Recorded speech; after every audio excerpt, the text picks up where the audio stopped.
চলুন একদম মূল প্রশ্নে যাওয়া যাক, ইতিহাস আসলে কি? সহজ কথায় ইতিহাস হল অতীতের একটা ধারাবাহিক আর তথ্য প্রমাণসহ বিবরণ। কিন্তু ব্যাপারটা কি আসলেই এত সহজ, নাকি এর পেছনে আরও গভীর কোনো অর্থ আছে?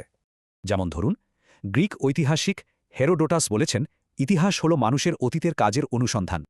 আবার দেখুন, লিওপোল্ড ফন র‍্যাঙ্কে বলেছেন ইতিহাস মানে যা ঘটেছিল ঠিক তাই দেখানো।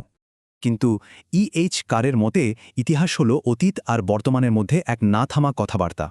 তার মানে বিতর্কটা হল, ইতিহাস কি একটা পাকাপোক্তার রেকর্ড, নাকি সময়ের সাথে এর ব্যাখ্যাও বদলায়? এই আলোচনায় কিন্তু ভারতীয় ঐতিহাসিকদের অবদানও অনেক। চলুন সেটা দেখা যাক।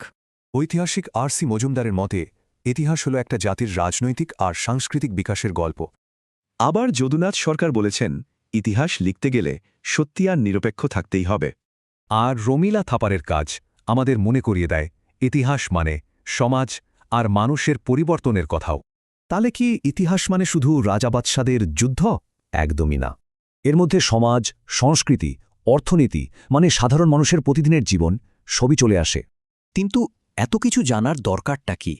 কেন আমরা অতীত নিয়ে এত মাথা ঘামাবো? কারণ ইতিহাস আমাদের অতীত থেকে শিখিয়ে বর্তমানকে বুঝতে সাহায্য করে আর ভবিষ্যৎ গড়তে পথ দেখায়।